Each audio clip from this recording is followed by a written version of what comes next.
नमस्कार, मैं रवीश कुमार। बिहार में एक नई बहस शुरू हो गई है, रील और रोजगार की। राहुल गांधी कहते हैं रील की लत एक नशा है। प्रधानमंत्री मोदी कहते हैं रील एक रोजगार है।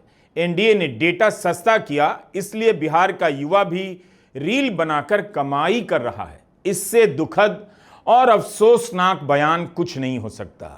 प्रधानमंत्री का यह बयान रील के अर्थशास्त्र, उसकी लागत और कमाई की सच्चाई से भी बहुत दूर है। अगर यही बात होती तो 20 साल से मुख्यमंत्री रहे नीतीश कुमार बिहार के युवाओं को 1000 रुपया भत्ता नहीं देते, महिलाओं को रोजगार के लिए 10,000 रुपए चुनाव से पहले उनके खाते में नहीं डालते। कायदे से नीतीश कुमार को रील बनाने के लिए युवाओं को 10,000 देना चाहिए था, ताकि रील के रोजगार को अदानी और अंबानी के स्केल पर बिहार के युवा पहुंचा देते। 1 GB डेटा 1 कप चाय से ज्यादा महंगा नहीं होगा। साथियों, इस सस्ते डेटा का सबसे ज्यादा फायदा बिहार के मेरे नौजवानों ने उठाया है। ये जो रील्स पर रील्स बन रही है ना, सारी क्रिएटिविटी दिख रही है, उसमें भाजपा और एनडीए की नीतियों का बहुत बड़ा योगदान है। बिहार के बहुत सारे युवा इंटरनेट से अच्छी खासी कमाई भी कर रहे हैं। मैं स्टूडेंट से पूछ रहा हूं, भैया एक बात बताओ, ये जो तुम्हारा सेलफोन है, इसमें तुम्हारा ध्यान कितने घंटे रहता है? 8 से 10 घंटे। हिंदुस्तान के युवा सेलफोन दिखाओ। 8 से 10 चाइना वाला सेलफोन दिखाओ। 8 से 10 घंटे हिंदुस्तान के युवा ये करते हैं,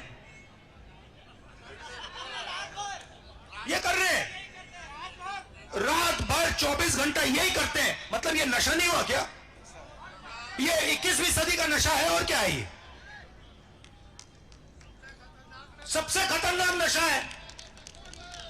और नशा आपको क्यों लगाया जा रहा है मैं बता देता हूं। क्योंकि भाइयों और बहनों, जो अदानी है ना, अंबानी जो है ना, ज्यादा से ज्यादा लिख के ले लो, सेलफोन पे दिन में 10-15 मिनट रहेगा। क्यों? वो पैसा कमा रहा है भाई, वो आपका पैसा ले रहा है। 24 घंटा धड़ाधड़ पैसा आ रहा है। रील, रोजगार और राजनीति कौन ठीक से समझा रहा है, प्रधानमंत्री मोदी या राहुल गांधी? क्या वाकई उन्हें लगता है कि जिस बिहार के मां बाप अपने बच्चों को डॉक्टर, इंजीनियर, प्रोफेसर, आईएएस बनाने की तैयारी में सारा जीवन, सारी पूंजी झोंक देते हैं, वो चाहेंगे कि रील बनाने को रोजगार समझा जाए? इसी के साथ भारत की राजनीति में रील को लेकर दो नजरिया अब आपके सामने है, एक राहुल गांधी का, दूसरा प्रधानमंत्री मोदी का। प्रधानमंत्री ने बिहार की रैली में रील को रोजगार से जोड़ा है और इसके पीछे भी अपनी सरकार का क्रेडिट ले लिया है। आम युवा 6-7 घंटे मोबाइल फोन पे रील्स देखता है। 6-7 घंटे यूं देखता रहेगा, रील रील रील। और भैया, ये जो फोन है जिस पे वो रील देख रहा है, बनाया किसने? ये चाइना के युवा ने। चाइना के युवा ने बनाया और हिंदुस्तान के अरबपतियों ने चाइना का माल हिंदुस्तान में बेचा, रोजगार छीन लिया। चाइना के युवा को फायदा हो रहा है और हमारा जो युवा है 7-7 घंटे रील देख रहा है। यह है चमत्कार। नेता प्रतिपक्ष राहुल गांधी के लिए रील देखना बेरोजगारी का एक लक्षण है, नशा है। जिस फोन पर रील देख रहा है वह फोन चीन का बना है, तो मेक इन इंडिया के फेल होने का लक्षण है। लेकिन प्रधानमंत्री मोदी समस्तीपुर में कह रहे हैं उनकी सरकार ने 1 GB का डेटा सस्ता कर दिया तो बिहार का युवा रील बनाकर कमाई करने लगा। कुछ तो स्पष्टता होनी चाहिए। देखिए, प्रधानमंत्री मोदी जी ने जो है हम लोग के ज़िला में आए, उन्होंने कहा कि रील बना के युवा कमा रहे हैं। ऐसा बात बिल्कुल नहीं है। हम लोग रील बनाते हैं, दिन भर धूप में हो, बरसात में हो, जहाँ तहाँ बौखना पड़ता है कंटेंट के लिए, और उसमें घंटों मेहनत लगती है। लगभग 5 से 6 घंटे एक रील्स बनाने में लग जाते हैं, चाहे एक खबर में लग जाते हैं, और उसका कोई भी पैसा नहीं होता। व्यू आप लोग जानते हैं कि रिच डाउन है इंस्टाग्राम फेसबुक का। और भी ऐड की जो बात होती है, पैसा ऐड से ही अधिकांश आते हैं, और वो भी ऐड महीने में या 15 रोज में 20 रोज में एक ऐड मिलता है, और ऐड का मात्र 1000 से 2000 रुपया कोई भी यहाँ लोकल में समस्तीपुर में लोग ऐड देते हैं। तो मुझे ये समझने की बात है कि 3 से 4000 रुपया कोई भी क्रिएटर कमा पा रहे हैं। बाकी वो जो इंस्ट्रूमेंट है, इसका जो खर्च पड़ता है एडिटिंग का, मोबाइल का, कैमरा का, हेडफोन का, वो लाखों की कीमत होती है। तो छोटे क्रिएटर जो उसको एफर्ट नहीं कर पाते, और हम लोग ने जो किया है एफर्ट, उसमें भी कर्ज में है, किसी दोस्त के सहारे, या तो पप्पे का मम्मी से कि मम्मी पैसा दीजिए, अगर आप पैसा देंगे तो हम रील्स बनाएंगे तो कमाएंगे। लेकिन पिछली बार हमने 32,000 अपनी मम्मी से लिया था फ़ोन खरीदने के लिए, और सारा रुपया मैंने मम्मी को कहा था कि खुद कमा के मैं चुका दूंगा। लेकिन धीरे धीरे मम्मी को मैंने कहा कि मैं नहीं कमा पा रहा हूँ, तो मेरी मम्मी पापा से चोरी करके, यानी कि पापा को ना बिना बताए हुए हमें 32,000 रुपये दिए और अपनी मोबाइल का किस्त चुका पाया। तो ऐसी बात बिल्कुल नहीं। हाँ, कुछ लोग हैं जो अच्छे कर रहे हैं, उनके पास ज़्यादा फॉलोअर है, वो गिने चुने लोग हैं, वही लोग कमा पा रहे हैं। और आज जो चाय की बात की, चाय से भी सस्ता डाटा नहीं है, चाय से भी महंगा डाटा आज भी है। और हाल फिलहाल में डाटा में 20 से 25% की बढ़ोतरी की गई है, और काफ़ी महंगा डाटा हुआ है। प्रधानमंत्री मोदी को पता है कि उनकी बातों पर गोदी मीडिया चुप्पी साध जाएगा, विपक्ष सवाल भी करेगा तो कहीं पहुंचेगा नहीं। लेकिन क्या प्रधानमंत्री को नहीं पता कि डेटा और रिचार्ज कितना महंगा हो गया? क्या उन्हें नहीं पता कि सौरभ जैसे युवाओं ने एक कोशिश की, यही सब सुनकर कि कंटेंट बनाने से पैसा आता है, मगर नहीं आया। रील आज की वास्तविकता है, लेकिन रोजगार नहीं है। ज्यादातर लोगों के लिए टाइम पास है। फेसबुक और यूट्यूब के रील से खास कमाई नहीं होती। इंस्टाग्राम रील के पैसे भी नहीं देता। बहुत बहुत ज्यादा व्यूज होंगे, लाखों में, तब जाकर यूट्यूब से कुछ पैसे मिलते हैं। समस्तीपुर के धीरज सिंह ने कहा, रील से पैसा नहीं आता है। हमारा खुद का न्यूज़ चैनल चलता है समस्तीपुर में, सिटी न्यूज़ नाम से चलता है। तो यहाँ पे लगभग पर डे जो 2-3 वीडियो जाता है, उसमें जो है बात करें रील्स की, तो वो रील्स से जो है आपको ही पता होगा कि इनकम नहीं आता है। कल मोदी जी बताया कि रील्स बना के युवा कमा रहे हैं, लेकिन इंस्टाग्राम जो रील्स होता है उससे जो है ऑफिशियल कोई पैसा नहीं मिलता है। Multibag.ai नाम की एक कंपनी है, शेयर बाजार से जुड़ी चीजों पर रिसर्च करती है। हम इस कंपनी के बारे में नहीं जानते, लेकिन इसके संस्थापक आदित्य आनंद ने लिंक्डइन पर एक पोस्ट लिखा, उसकी बात करना चाहते हैं। आदित्य खुद बिहार के मुंगेर से हैं। उन्होंने 3 हफ्ता पहले लिंक्डइन पर बिहार में रील के प्रसार को लेकर एक पोस्ट लिखा, काफी चर्चित हुआ। आदित्य ने लिखा कि बिहार इस बात का उदाहरण है कि कैसे भारत अपना डेमोग्राफिक डिविडेंड बर्बाद कर रहा है। आप यहां आकर देखिए, अगर जमीन पर नौकरियां नहीं हैं तो सबसे तेजी से बढ़ने वाली अर्थव्यवस्था का कोई मतलब नहीं है। मुंगेर में जहां मैं रहता हूं, वहां 20 से 25 साल के अधिकतर युवक कुछ नहीं कर रहे हैं। बिहार के आधे युवा सरकारी नौकरी के लिए रगड़ खा रहे हैं, बाकी आधे चाइना के फोनों पर अमेरिकन ऐप में रीलें देखते हैं, दोनों देशों को गालियां देते हैं, लेकिन उन्हीं के सिस्टम पर रील देखते हैं। जिम में लड़के मिलते हैं जिनका करियर है 3 घंटे तक जिम करना, ट्रेडिंग के नाम पर लॉटरी टिकट खरीदना, विंजो या एमपीएल गेम, या फिर वापस रील की तरफ चले जाना। अगर आप उनसे पूछें कि ऐसा क्यों है, तो कहेंगे इतनी नौकरियां नहीं है। बिहार भारत का सबसे युवा राज्य है, 10% युवक यहीं से हैं। तब भी ऐसा लगता है बिहार के नौजवान फंसे हुए हैं और तरक्की नहीं हो पा रही है, आदित्य ने लिखा है। मैं चाहता हूं कि ऐसा दिन आए कि यहां पे एक युवा रील देखे 15 मिनट और फिर फोन को ऐसे घुमाए, उस पर लिखा हो मेड इन मध्य प्रदेश, और चाइना का युवा हो वो 7 घंटे रील देखे। ये मैं चाहता हूं, और इसमें आपकी जरूरत होगी। मोदी जी ये नहीं चाहते। मोदी जी चाहते हैं कि आप मोदी जी चाहते हैं कि आप दिन भर मोबाइल पे रहो, जय श्री राम बोलो और भूखे मर जाओ। यही रील की सच्चाई है। इसी की बात राहुल गांधी ने भी की। प्रधानमंत्री मोदी के पास इन सब का क्या जवाब है? प्रधानमंत्री मोदी ने कहा चाय से भी सस्ता डेटा है। क्या भूल गए टेलीकॉम कंपनियों ने रिचार्ज की दरें बढ़ाई हैं? अगस्त महीने में एयरटेल और जियो ने अपने 250 के एंट्री लेवल रिचार्ज प्लान को खत्म ही कर दिया। इस प्लान में अनलिमिटेड कॉल के अलावा रोज का 1 GB डेटा और 100 SMS फ्री मिला करते थे। पहले जियो ने और फिर उसके बाद एयरटेल ने अपना प्लान बंद किया। एयरटेल ने इस प्लान की कीमत 50 रुपए बढ़ाकर 299 कर दी और जियो ने तो 1 GB का प्लान ही खत्म कर दिया। जियो में एंट्री लेवल पैक अब रोजाना 1.5 GB का है जो 299 से शुरू होता है। क्या प्रधानमंत्री नरेंद्र मोदी को नहीं पता? क्या बिहार के लोगों को झांसा दिया जा रहा था? समस्तीपुर और बिहार में बहुत सारे युवा क्रिएटर हैं जो कि इस क्षेत्र में जो है कार्य कर रहे हैं। और बात करें रिचार्ज की, तो नेट का जो रिचार्ज है कहीं ना कहीं चाय से जो है काफ़ी महंगा है। जैसा कि कल नरेंद्र मोदी जी एनडीए के कल कार्यकर्ता सम्मेलन जो था उसमें जो है उन्होंने बताया कि चाय से जो है सस्ता नेट मिलेगा, लेकिन ऐसा नहीं है। यहाँ पे बहुत सारे युवा जो है मोबाइल का नेट ख़त्म हो जाने के बाद जो है एक्स्ट्रा डाटा रिचार्ज करते हैं जो कि काफ़ी महंगा पड़ता है। लगभग 19 रुपये में जो है 1 GB डाटा आता है। वो कहीं ना कहीं जो है काफ़ी महंगा पड़ता है। एक वीडियो को डालने में आपको लगभग 500 से 600 MB लगता है और लगभग एक दिन में कोई अगर क्रिएटर जो है वीडियो डालते हैं उनको लगभग 4 से 5 GB जो है नेट लगता है। एक दिन में कम से कम 70-80 रुपया जो है उनका नेट में खर्च होता है। और ये जो है देखा जाए अगर तो चाय के मुकाबले जो है काफ़ी महंगा है। जैसा कि नरेंद्र मोदी जी कल भाषण में कहा वो कहीं ना कहीं गलत साबित दिखता हुआ नजर आ रहा है। 2014 से प्रधानमंत्री हैं। बिहार इतना गरीब कैसे रह गया? 2005 से नीतीश कुमार मुख्यमंत्री हैं। बिहार इतना गरीब कैसे रह गया? 2019 में पकौड़ा तलने और चाय बेचने को रोजगार कह रहे थे। 2025 में रील बनाने को रोजगार कह रहे हैं। क्या skill India, make in India, startup India का मकसद यही था कि बिहार जैसे गरीब प्रदेश के युवा रील बनाने में माहिर हो जाएं?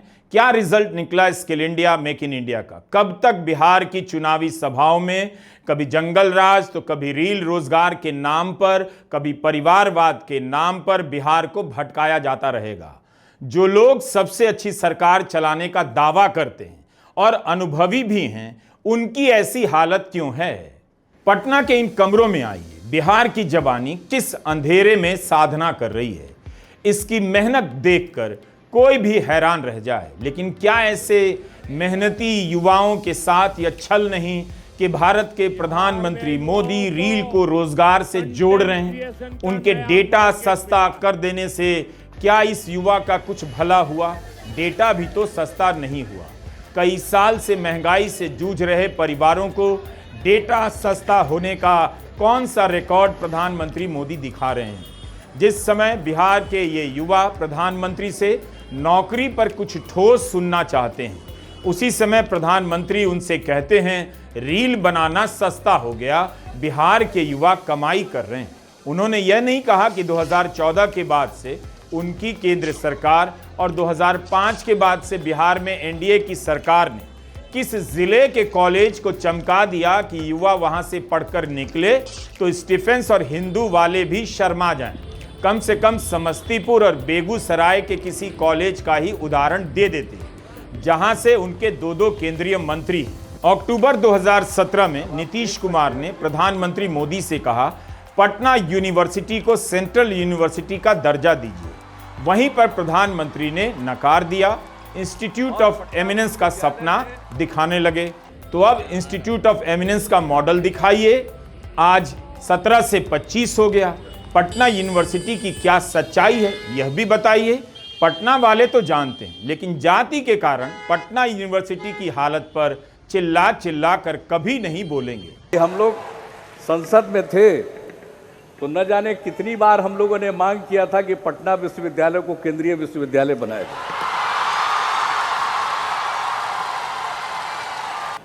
और पटना विश्वविद्यालय का जो गठन हुआ वो 1917 में हुआ। बापू के चंपारण सत्याग्रह के वर्ष में हुआ और चंपारण सत्याग्रह का शताब्दी पूरा हुआ है, समारोह चल रहा है। मैं हाथ जोड़कर प्रार्थना करूंगा कि थोड़ी कृपा करिए और पटना विश्वविद्यालय को केंद्रीय विश्वविद्यालय का दर्जा प्रदान कर दीजिए। मैं समझता हूं कि आज नहीं, अगले 100 वर्ष तक भी कोई नहीं भूलेगा पटना विश्वविद्यालय का या बिहार का एक भी व्यक्ति कि साहब पटना विश्वविद्यालय केंद्रीय विश्वविद्यालय कब बना और किनकी मेहरबानी से बना। अभी नीतीश जी ने बड़े विस्तार से एक विषय को बड़ा आग्रह से रखा और आपने भी बड़ी ताकत दी उसको तालियां बजा बजा करके।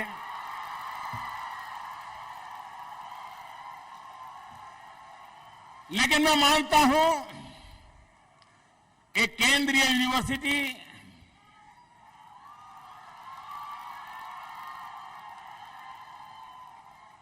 ये बीते हुए कल की बात है।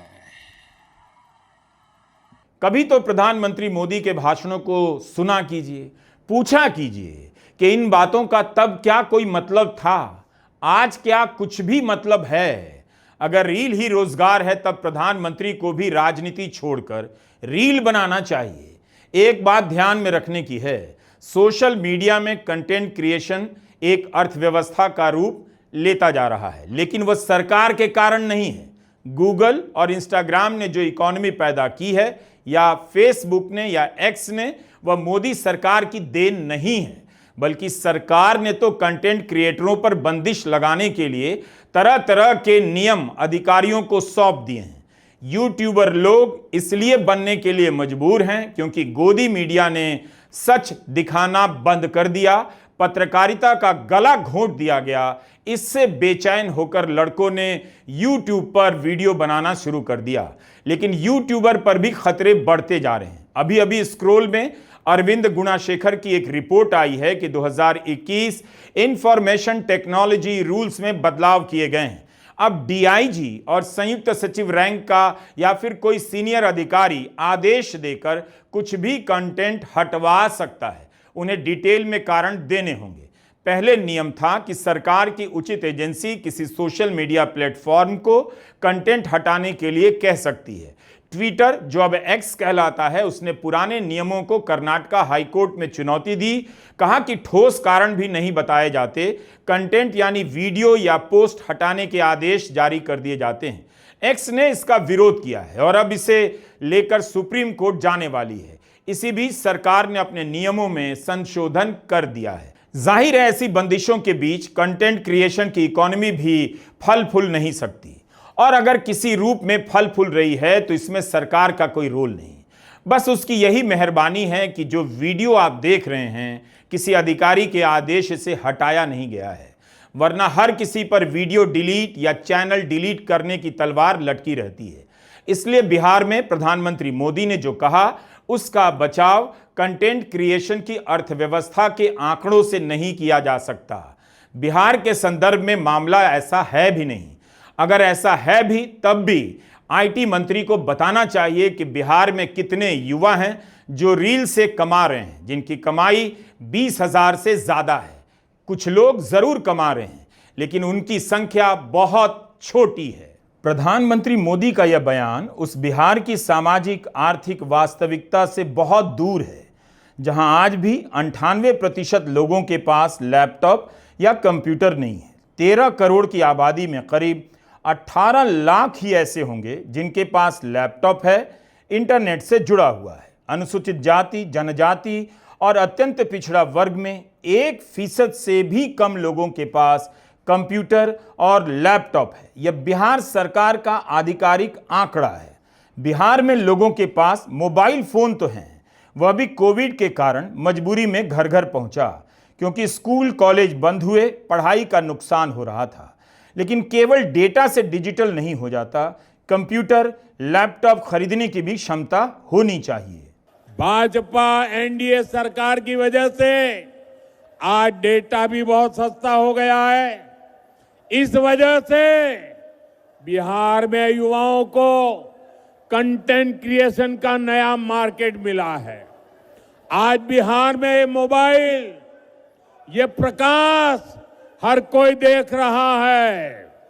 अब मैं आपसे पूछना चाहता हूं, आप मुझे बताइए साथियों, बिहार के लोगों के हाथ में जब इतनी रोशनी चमक रही है तो बिहार के लोगों को लालटेन की जरूरत है क्या?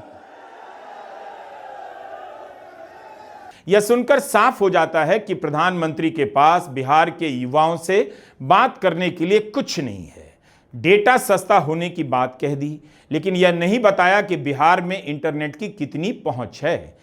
केरला में इंटरनेट की पहुंच 70% से अधिक है और बिहार में 43%, यूपी और झारखंड से भी कम पहुंच है बिहार में। यह डेटा IAMAI और कांतार का है। जब लोगों के पास इंटरनेट ही नहीं है तो डेटा सस्ता हो या महंगा हो, इसका लाभ बिहार की जनता को मिलेगा भी नहीं। बिहार की जनता ढूंढ रही है, प्रधानमंत्री जी आपसे पूछेंगे, क्या पूछोगे आप लोग कि फैक्ट्री लगाएंगे गुजरात में और विक्ट्री चाहिए बिहार में? ये होने वाला है क्या? लगना चाहिए था कि नहीं लगना चाहिए? अमित शाह बोलते हैं कि बिहार में कारखाना फैक्ट्री नहीं लग सकता क्योंकि यहाँ भूमि की कमी है। अच्छा अच्छा अच्छा, हम आप लोगों से कहना चाहते हैं तेजस्वी को केवल 20 महीने मौका दीजिए, जो इन्होंने 20 साल नहीं किया वो तेजस्वी 20 महीने में करके दिखाने का काम करेंगे। रील को लेकर एक और समस्या है, बड़ी समस्या है, जिसे लेकर किसी भी प्रधानमंत्री को जिम्मेदारी से बात करनी चाहिए। दुनिया भर की सरकारें इसी कोशिश में लगी हैं कि बच्चे कम से कम रील देखें। भारत के स्कूलों में रील के कारण भयंकर समस्या हो गई है। बच्चों में एकाग्रता खत्म हो रही है, अकेलापन बढ़ता जा रहा है, मनोरोग के कई विकार पैदा होने लगे हैं। यह सब लक्षण युवाओं में भी, प्रौढ़ में भी, वयस्कों में भी देखे जा रहे हैं। इन सब पर दुनिया भर में बातें हो रही हैं। कई प्रकार के शोध में यह बात सामने आई है कि देर तक फोन चलाने वाले कॉलेज के छात्रों में अवसाद का खतरा बढ़ जाता है। छोटे बच्चों को जब फोन कम समय के लिए दिया गया तो देखा गया कि उनका बर्ताव और मानसिक सेहत में सुधार हुआ। रील को एक लत की तरह देखा जाता है, नशे की लत की तरह इसका अध्ययन हो रहा है। अमेरिका में तो माता पिताओं ने बाकायदा फेसबुक के खिलाफ मुकदमा कर दिया है कि उनके रील के कारण उनके बच्चे मनोरोग के शिकार हो रहे हैं। किसी भी प्रधानमंत्री को इन सब पर भी बात करनी चाहिए। रील एक लत है, नशा है, साफ साफ समझ जाइए। बेशक क्रिएटिव है, इसने कहने दिखाने का अंदाज भी खूब बदला है, लेकिन इसके चक्कर में कितनी दुर्घटनाएं हो रही हैं। लोग भ्रम में पड़ रहे हैं कि रील से रोजगार का रास्ता खुल रहा है। पुल से, पहाड़ से गिर जा रहे हैं, मर जा रहे हैं। इसीलिए रील की आदत को भी समझने की जरूरत है। क्या यही बात प्रधानमंत्री मोदी दिल्ली के माता पिताओं से कह सकते हैं कि बहुत अच्छा है, आपके बच्चे रील बना रहे हैं, छोड़िए परीक्षा पर चर्चा, अब रील पर करते हैं चर्चा, बड़ा अच्छा कर रहे हैं प्रधानमंत्री जी। बिहार को क्या इसी लायक समझा जा रहा है? बिहार के युवा पढ़ने में किसी से कम नहीं, लेकिन पढ़ ना सकें इसलिए पूरे राज्य भर में शिक्षा व्यवस्था चौपट कर दी गई है।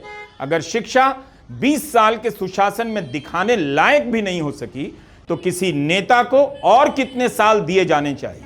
एक अधिकारी भी 3 साल से अधिक अपने पद पर नहीं रहता और यहां मुख्यमंत्री के पद पर 20-20 साल से एक ही व्यक्ति है। तब भी 13 करोड़ की आबादी में आप एक कॉलेज का नाम लेकर नहीं बता सकते कि जहां बिहार के किसी भी दल के पॉलिटिकल क्लास का बच्चा पढ़ने जाए, या जो लोग बिहार से बाहर गए वो अपने बच्चों को बिहार पढ़ने के लिए भेज सकें। पता कीजिए कितनों के बच्चे विदेशों में पढ़ रहे हैं और दिल्ली में। बिहार के लाखों युवा सॉफ्टवेयर सेक्टर में काम करते हैं। उन्हें रील का सारा खेल पता है, खतरा भी और संभावना भी, मगर वे क्यों चुप नजर आ रहे हैं? उन्होंने AI हब बनाने के अजीब विचित्र दावे की बहस से भी खुद को दूर रखा, क्योंकि तब उन्हें साबित करना पड़ता कि डबल इंजन की सरकार बिहार को IT हब भी नहीं बना सकी और उसके पास कोई ठोस प्लान भी नहीं है। इस पर भी हमारा वीडियो जरूर देखिएगा। इन युवाओं को जो IT सेक्टर में काम कर रहे हैं अपनी चुप्पी तोड़नी चाहिए। कम से कम IT को लेकर बिहार में ढंग की बात होनी चाहिए। लेकिन जाति का रंग क्या पता सब पर ऐसा चढ़ा है कि पता है प्रधानमंत्री ने गलत कहा, अमित शाह ने सही नहीं कहा, लेकिन लंदन, ब्रिटेन, बेंगलुरु में बैठकर भी बिहार की सॉफ्टवेयर आबादी शातिराना तरीके से चुप है। प्रधानमंत्री इस चुप्पी का समाजशास्त्र जानते हैं, इसलिए उनके कहे को बिहार का एक बड़ा तबका नजरअंदाज कर देता है। नमस्कार, मैं रवीश कुमार।